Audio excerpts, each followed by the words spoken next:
Hi everyone, in this video we're going to cover the interview mistakes that people make and that ruin their chances of getting that coveted job. If you haven't done it yet, remember to smash the like button in this video because it helps with the algorithm and this video is free. Alright, so why don't we jump right into it. There are many different kinds of mistakes that you can make when it comes to having a good successful interview and actually not getting the job because you made one of these mistakes. But they all can fall down into different buckets. The two biggest buckets that I will ask you to be aware of are, the first one is the common sense mistakes that people make. And as we know, common sense can be one of the most uncommon of the senses. So this is anything from not arriving at the right time, not dressing well for the interview. We'll cover some of these things right away. And then the other big bucket actually has to do with not having prepared for the interview in the first place, or simply not having your interviewing skills at the right level before you meet a top interviewer, if that makes sense. Now you might be thinking, how is that a mistake? I thought I could just go to the interview. Well, no. In your life, you'll probably make several career shifts or several job changes even within the same career vertical, and you want to make sure that you have your interviewing skills up to par so that you're able to be very competitive when you go into the interview and have a real shot of securing that good job that you want. So in other words, a big mistake is not preparing in advance and developing that skill set to most of the major questions that you will receive. So without further ado, let's begin. The first big bucket that we mentioned that falls onto lack of professionalism. Here, it's things that I cannot be comprehensive because there are many, but things like going in late to the interview, that's going to disqualify you. Things like, if you want to go into it, I will suggest being like 15 minutes to 20 minutes early. You are in the reception of the company and they already know that you're there ready to get the interview, if that makes sense. It's not 15 to 20 minutes like you're in your way, not 15 to 20 minutes like I'm going out of my home, or 15 to 20 minutes I'm prepping to go to the interview, if that makes sense. Like 15-20 minutes in the precinct where you are actually going to get interviewed physically, if it's a physical interview. If it's a phone interview, 15 to 20 minutes earlier, you're already ready. You drank enough water, you had the food you had to have, or the snack. You're prepared, you're dressed up if that's something that you do as a ritual to feel confident, and you prepped all your answers, you went over them, you're ready mentally, all right?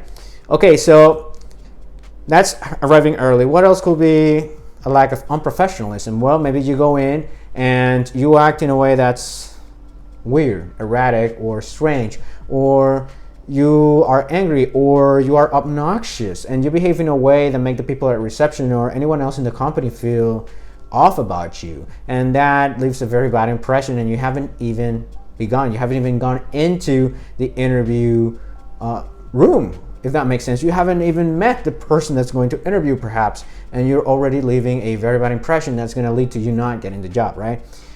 Other things that we've seen, people in the interview chewing ice. Sometimes they give you water. Sometimes the water has ice because the water wasn't cold enough. And sometimes some candidates, they start chewing the ice while the interviewer is asking them questions. Well, some of you might be thinking, oh my God, like that's just, but I mean, like again, like I said, some common sense is not that common. So if you're out there and you didn't have any idea, know that you shouldn't be chewing ice, chewing gum, chewing anything else. You shouldn't be doing weird tics with your mouth like this. Like, what if I spoke the entire video like this? Wouldn't that be distracting? I've been told that I already distract a lot with the gums that I have in my teeth, and that's okay. I mean, this is a YouTube video, like I could take them off. But if it's an interview where you really need to make that really good impression to get the job, and that's something in which you don't have kind of like this, let's say one-on-one conversation that we're having that's off the record.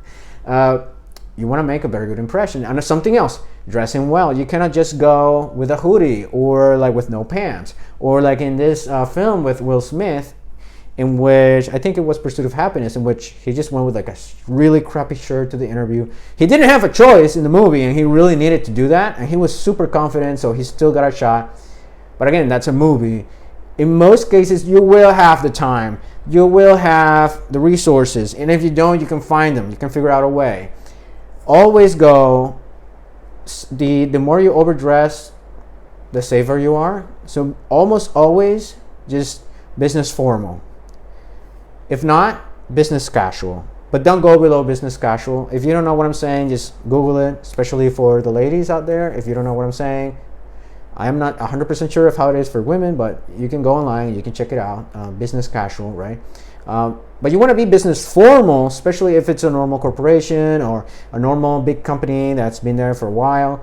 Regardless, maybe if it's a startup, you can go business casual. I will always go business formal unless you are 100% sure that you're supposed to and expected to be less formal, so to speak. Maybe at a startup, especially a tech startup or something along those lines, or things where you have people that are kind of like hackers or IT specialists that really prefer a more casual atmosphere. Even then though, I will go with like a good shirt or something along those lines, right? You want to make a good impression, and dressing well makes that impression. Anything else that we haven't mentioned yet, you can probably figure it out. You can go online and check those things. These are just some of those things that can go wrong. I mean, behaving in a way that's nice to people and respectful, being there early, not doing weird things while you're interviewing, and the dressing part. I think those cover some of the biggest ones. All right, so how about we go into the actual skill building part of the interview? As we said, some of the biggest mistakes don't have anything to do with like what you actually say or before you even sit in the interview. But let's suppose that all of that is covered, and you go in and you sit down in the interview room and you're actually interviewing. So here's the deal. You may have prepped a few questions, but you may get questions that you did not prep for. And if your skills are not up to par, you don't know what to do, you may sound unprofessional, you may sound not competent, you may not make a good impression or not be as strong as some other candidates who may have better interviewing skills than you do. So that's why it's important for you to prep beforehand. Now, what are the three major areas to prep on? Yes, it's true that you need to prep on what to say for what question, and also what to do when you don't know the answer for a question, and also how you communicate. You need to come across as confident. But there are three major pieces of questions, three major types that you will receive. And those are general questions. General questions like, tell me about yourself. What are your greatest strengths? What are some of your weaknesses? Why did you want to work here? Those are general questions that are very likely to occur in an interview. Then you have type 2 questions, which are technical questions. This means that if you are interviewing for, let's say, a software engineer job, they're going to bombard you with technical questions. Do you know the coding software that they use? How well can you think logically in order to solve a problem? Among other things that they're going to test you on, because maybe they see your resume, but in some cases they may still want to do a few of those questions to make sure that you actually have the chops that they need you to have. Because if you don't, or you're a little bit off, it makes absolutely no sense to go on with the interview. Even in banking jobs and things that have to do with finance or any other job out there, you may still get technical questions. For example, I know someone who went for a finance interview who got a question along the lines of, in order to calculate the present value of the cash flows of a company, in order to value that company, would you go for like the internal rate of return, or would you go for like the present value itself? I think it was something along those lines, right? I think I mixed it up, right? The point is, in order to value the company or the project that company was going to do, right?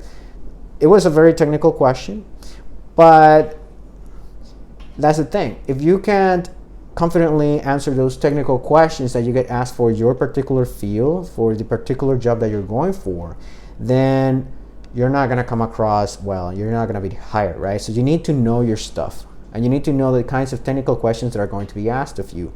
A good way to know this is to go into the job descriptions again and see what are some of the preferred softwares or requirements when it comes to experience and stuff that you need to know, that they want you to know, so that you can prepare yourself and know how to answer questions that they may ask. Now, the third one, and obviously the technical questions are going to vary a lot depending by industry and type of role that you're going to do. Now, the third one is a different kind of question as well. Remember, we've already covered general questions, tell me about yourself, all that stuff. We've covered technical questions. Do you use the internal rate of return, or do you use the present value to calculate the value of a project. Or number 3, behavioral questions. Behavioral questions are questions that are simply meant to test you and figure out how do you usually behave when something happens at work. And this is important because they want to have an idea of how you will react. Anyone can be good and strong, let's say in an interview, you can prep, you can go in, put a good face, and then when you're at the actual work and maybe there are too many demands on your time and you have a very tight deadline, how do you behave? If you have a subordinate or a co-worker who hates you, or or you have a very bad relationship, how do you navigate that? If you have a confrontation with someone from another department, how do you solve that and get the work done? Those are all very, in fact, maybe even more important than some of the other questions, and you need to be able to answer them correctly. So I'm going to give you a very short description of how to answer some of these questions along the way in this video, so stick to the end. If anything of this doesn't make some sense so far, please comment below, and if it does, comment below as well with some of your experiences so other people can learn. But essentially, for general questions, you just want to make sure that you are answering the actual question in a way that shows how you can actually add value to them and contribute to them, right? Each question is going to have a different bend. That's why we are covering them in our YouTube videos. But that's what you want to do. You want to make sure that you are answering the question with the trick that the question has. If you don't know a particular one, look them in my channel or look them on YouTube. You'll find good quality content to help you answer those questions. But that's the major approach, right? You want to make sure that you are answering the question in a way that's honest, but also showcase how you help them or can help them solve what they want to solve with the role or the position that they're trying to fill. Whether it's a strength, whether it's a weakness, whether it's tell me about yourself, why you want to work here, any of those things. Now, obviously every question is different there. When it comes to technical questions, I cannot help you there unless it's something in a field that I know more of, because every field out there is different. Obviously, a question for, again, some IT person is going to be different depending on the IT vertical that they're in, versus someone who is maybe a salesperson, versus someone who is maybe in the medical fields, a nurse or someone along those lines. If our technical questions are going to differ, and you're going to need that training and that knowledge to be able to actually answer those correctly. Now, when it comes to the behavioral questions, what you want to do is what we call the STAR method. There's an abbreviated version out there, but this is a good one, I believe. For example, behavioral questions are, like we mentioned earlier, things about what will you do under certain circumstances, or what did you already do in the past when something happened to you. And it usually starts with something like, tell me about a time this happened. Tell me about a time that happened, and what did you do about it, right? So for example, I might say, tell me about a time you failed. You better have a good answer for that. And even if you have a good answer, I might tell you, okay, so what did you learn from that experience, right? You better have a learning, something that you learned from that experience. So a good way to answer those is, as I mentioned, the STAR method, and that stands for S of situation, the T for the task, the A for action, and the R for results. So essentially, you want to tell them, what was the situation? What were the stakes? Like, what was the problem that needed to be solved? For example, if they ask me, tell me about a time in which you had an issue with, you had an underperforming teammate, and what did you do about it, right? So I will go somewhere along the lines of situation. All right, so we had this very high visibility project in which we needed to produce a research paper to help the authorities decide on whether or not they will pass a law that will transform a natural area into a, how do we call it? An environmental preserve, or somewhere along those lines, right? I'm sort of making it up as we go, so please bear it with me. Into an environmental preserve. This is something that happened because a big company that was employing thousands of people in our town actually laid off most of them, and claimed that they couldn't continue the operations profitably unless they were allowed to exploit that area, right? There were about $2 billion in the game here. Like, I'm putting the stakes very high, and there was a lot of pressure from the authorities in my bank to have this project come along nicely and in a very quick timetable, so that we were actually able to produce good, powerful results to inform the government, right? Something along those lines. That's the situation. And the situation is also, however, I noticed that one of our teammates that I had helped recruit an intern was underperforming, and she seemed very quiet. Okay, so notice that here I set up the situation, but I also solved the task a little bit. The task is simply, so under this situation, it was a bit troublesome that she wasn't very communicative and she didn't seem to be coming back to me on the deadlines that I had put to her, because our task was to actually conduct that research and make sure that we were able to do that effectively in a very short time frame, right? That's the task.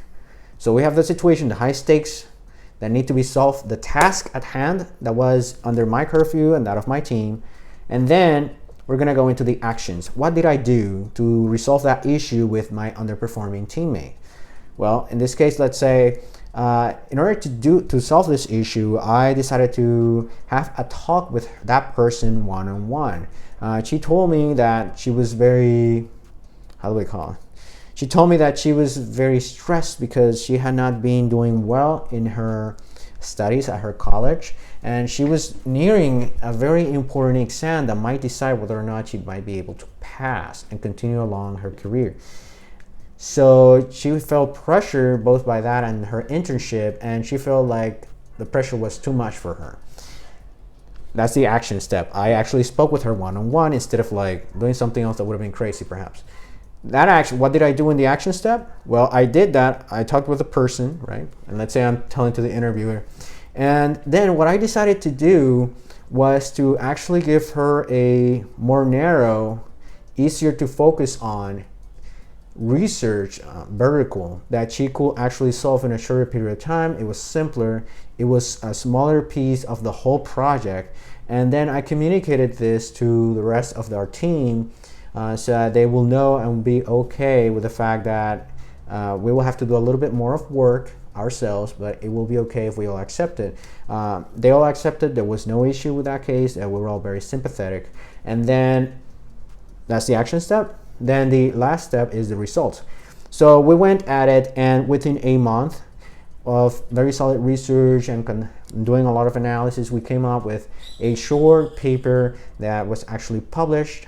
It actually informed the authorities. They decided to make the, let's call the environmental preserve, denying the company its claims, and we actually got we got touted by the authorities because of how strong the paper was and how influential it was and all that stuff, or somewhere along those lines, right? So again, like I chopped it up so you could understand me as I went.